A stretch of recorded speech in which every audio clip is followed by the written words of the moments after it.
Hello guys, welcome to the Ramagya School FIFA Podcast, where we're officially declaring a FIFA kickoff zone. I'm here with myself, Manas, Underdogs and Nitish. And guys, let's start this podcast with a simple question. What do you guys think makes this World Cup so special? Oh man, I don't know where to start. I think this might be the best World Cup of all time. Expanding the tournament from 32 to 48 teams has given us so many interesting matchups and given rise to so many fairy tales. I feel like a lot of people have overlooked this fact.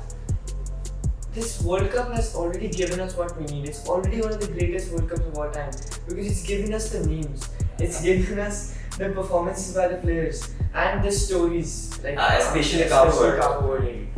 It's a classic underdog story, isn't it? Yeah. Coming into the tournament as minnows, supposed to be fodder for the bigger sides and placed into a group with Spain and Norway with little chance of proceeding.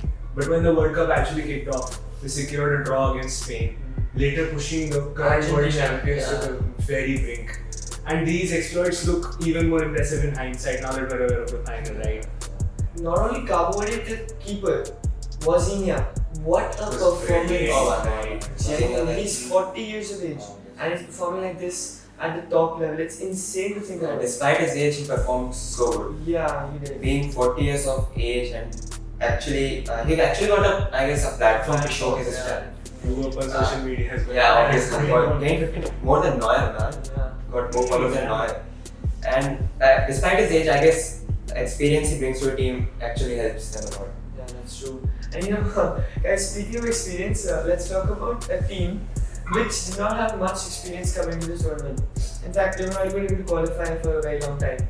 Any guesses what they are talking about? Norway, I guess? Yeah, I know. Right. I mean, what a performances by Haaland. Crazy.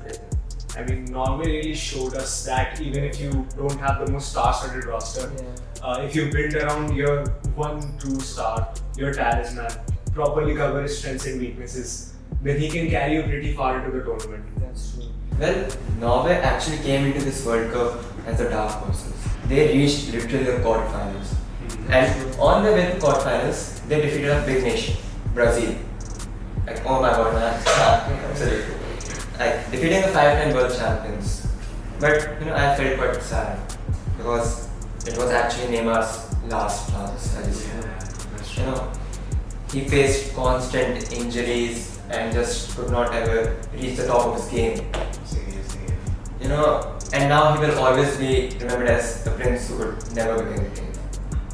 Many young athletes actually face these injuries and just cannot ever achieve their full potential. What can we do for them? So, funnily enough, I have the exact solution for this. So, basically, there is this thing called Ramagya Performance Center or RSPC, which helps young athletes overcome this exact problem. So, what they do is they give them sports doctors who not only help them recover but also improve their game through the treatment that they give. And they put them into contact with them. They give them specific advice on how to get better and how to perform better in their sports. Injury free too, right? Yeah. So with Neymar, we saw that his constant injuries really messed with his game time. So as a result of not getting constant game time, his improvement also kind of stagnated. That's true. RHPC provides you experts that help prevent this as well, while providing facilities such as cold baths, physiotherapy sessions, and mental health sessions as well. Yeah. Well, RHPC really does give young athletes a platform to reach the high potential. So guys, on the topic of letdowns, let's talk about Portugal's midfield. I mean, it was supposed to be. Supposedly. Of course. It was supposed to be the best midfield in the world, and I don't know what happened. And let's just take a look at the midfield. You literally have Bruno Fernandes, who just broke the Premier League assist record. You have Vitinha, who's a great ball carrier, won back-to-back Champions League by the way, along with his partner in crime, who's a great ball winner. But I just don't know I don't know why I didn't click at all. I feel like it's partially the manager's fault, right? Because the midfield and the attack, the strengths lie in different places. This midfield is designed to feed attackers who make runs in behind the opposition defense. while this attack, the wingers want the ball to their feet, they want to beat their fullback and send in crosses for Ronaldo to attack. And defensively too, this midfield is designed to be a part of a high press, force turnovers high up the pitch and create chances from there. But the attack is spearheaded by an aging Ronaldo, who at this stage of his career obviously can't be pressing for 90 minutes. 41 years of age. Right. But I guess we can also, the manager is to blame. Like, he just couldn't bring out the best from two golden generations. And Belgium 2018 and Portugal now. But man, I felt quite sad. It was Ronaldo's last chance as well. Like, such a good career, illustrious career, won so many trophies, just couldn't complete it with the World Cup. But heads up, Ronaldo, you're a great sports person. Absolutely. So guys, let's move on. I want to talk about how Spain's midfield completely outclassed Portugal. I mean, they had the ball for 90 minutes almost. The entire match momentum was in their favour, and even though the engine of their midfield, Beltray had slightly underwhelming campaign, he was coming into this tournament as the greatest midfielder. He reminded me of Iniesta. Well, he's known as Pedri for Yeah. Had an underwhelming campaign, but still. And there was also one player from the Spanish national team who was coming into this World Cup as probably the best finger. Lamine Yamal. Oh my god. His first World Cup at 18. He's having an underwhelming campaign, but we have to keep in mind that he's coming from an injury spell of 2 months. And now he's actually turned 19 just 2 days back, When did he turn 19? Just 2 days back. This Monday. Yeah. But the first thing which comes to our mind when we say a person is 18 and at a World Cup, it's definitely Kylian Mbappe. Absolutely. He's been a global superstar for basically the entirety of this decade, right? But he always seems to take it up a notch. This just seems to be his competition, right? True. Do you all think that he's on track? By the time he retires, will he be the best World Cup player ever? I don't know about I think that. he's To in be the honest, competition. if he won this World Cup, he could have surpassed Pele's But legacy. Pele has 3 World Cups. But he has actually played 2 World Cup finals already. He will obviously be the top scorer of the World Cup. Yeah. Already he has the most knockout goals in the history. Yeah. I just think he can do it. Guys, I really want to talk about this. This is my favorite part. What do you think are the most iconic moments of all of FIFA history? Let's just go to 2022 Qatar World Cup final. Yeah, Yeah, that's obviously. far back. Oh my god, that Mbappe hat-trick. Oh my god. What a performance. The second volley he scored, oh my god, just jaw-dropping. Scoring a hat-trick in a World Cup final in itself is a very big achievement. Everyone dreams of it. Scoring 2 penalties Yeah. against one of the best pen-saving keepers. Such a high-pressure moment actually. Right. And actually, there was also one moment in there.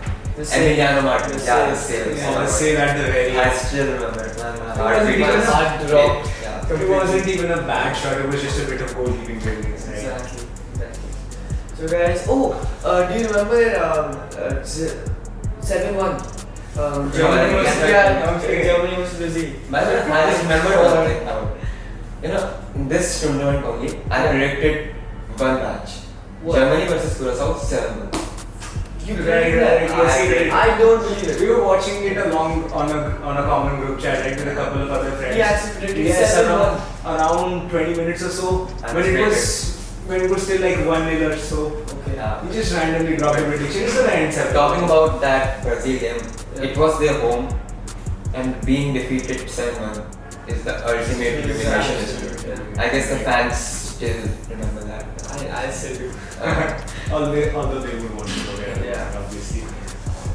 So guys, any more iconic moments that you can throw in there? I think we can take a few steps further back. Yeah. Go back to 06, the final. So there's That headbutt. Right. Oh. It's a footballing event, but the main moment that we remember is something that doesn't even. Well, that's what makes it so much iconic. That it doesn't include football and still everyone knows it. But talking about penalties, I guess one more thing comes to mind. Yeah, guesses? Zidane did score a penalty. He scored a penalty in Penca, but Roberto Baggio, man. Oh, The man who died standing. Keep going further back. I guess he still regrets it to stay there. He just couldn't bring it lead the World Cup. And I think what really makes it iconic is how he expresses regret, Yeah. or how he doesn't express regret. He just stands there. showed emotionless there, standing and People collapse to the ground, cover their faces in their shirts and all, but none of that. So guys, enough talk about the past. Let's come back to the present and talk about the scores and results. So here are the results in the semi-final. France 0, Spain 2, England 1, Argentina 2. And coming to the stats of the players, Messi and Mbappe with 8 goals. And another special mention we have to talk about is Bellingham, who is the only midfielder who scored 6 goals in this tournament, which is extremely impressive. And top assister being Olise with 5 assists. Guys, let's move on to the predictions. What are your predictions for the finals? oh, final between Spain and Argentina. I mean, I think it's like a treat for the Barcelona fans. Obviously. It doesn't matter who wins, we're all happy. Let's actually talk about how Spain actually defeated France. I would like to talk about Yeah. it because you are a French fan. I have no idea how to do this. Okay, fine. So, France, this was a rough watch for me as a fan. This was probably their worst performance in a few years. But it's less so about France being bad because they didn't change much from the last game to this, and it's more so about Spain's midfield being absolutely everywhere. Absolutely. I can't say enough I guess about France didn't even get the ball, man. I mean, early in the game, when Spain weren't really pressing much, the keeper and the centre backs did find balls into midfield that would bypass the press. But then they got the penalty and the whole momentum. And you know, Spain's defense was also very good. And we have to talk about Unai Simon. I mean, what a performance! I mean, he made important saves in there. 3 or 4 just saves coming out of his An area. overall very balanced performance by Spain. It's completely Right. outclassed. The French attack, which was so hyped up before the match, they were just expected to come into the match, dismantle the Spanish defense effortlessly, but they were completely shut down. But let's now talk about the other finalists, Argentina. Back-to-back World Cup finals. I guess no one before the World Cup predicted Argentina to get this. One little donation to You know, in 1986, England witnessed the hand of God. This time they witnessed the God himself. My God, stop it. No, man. It. Like, just see, man, like, you know, after England took that 1-0 goal lead, they just went back and just defended. Like, who the hell just goes back at 1-0 lead at just 55th minute? No, man, you just can't do it. minutes left in the Both game. parked the bus and they were defending the entire match. They just gave Argentina the whole momentum, crosses, They made shot, defensive changes. and just ultimately the little magician on 2 assists and just knocked Argentina. I mean, any team would collapse under this sort of pressure if you're just defending for 40 minutes. It probably fell on the time. Thomas Tuchel, oh my god, man, what a bad best decision. decisions. So guys, let's move on to the final predictions. What are your predictions for the finals? Spain versus Argentina. As it would be a really close match. Argentina have been showing so much intent for the whole game. And the Spain, like, they just don't lose the ball at all. I think so it would be a really close match with going 2-2 draw and then Spain scoring in extra time. What are your predictions? I feel like Spain will just outplay Argentina in the midfield as they did with France. Right? So they will control the flow of the game, and I think it will finish 3-1 to Spain. With, of course, But one I guess moment of brilliance for Messi. Argentina would not let Spain have that How can you think that Spain will score in the extra time when literally Argentina in the quarterfinal matches, semi-final matches, they've always scored in extra time. Like the entire 90 minutes, they're not playing football and then they instantly lock in. I guess So it's that's more what I about expect. Spain's Spain will quality. win in the 90 minutes. Spain's- I think that in the extra time, Argentina is going to score like 2 goals and win. So nil-nil and in 90 minutes. No, not really.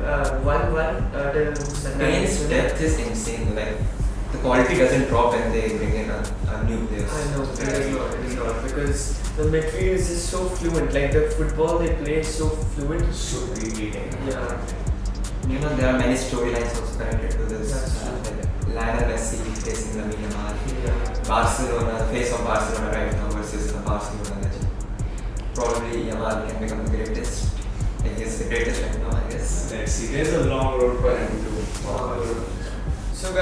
I think that it's pretty evident that we've covered every big step of the World Cup. From the historic performances to the more recent performances of the World Cup, we've covered it all. And stay tuned for more episodes of Ramagya after the bell, because we'll surely be coming back with more amazing episodes. And with that, Signing off.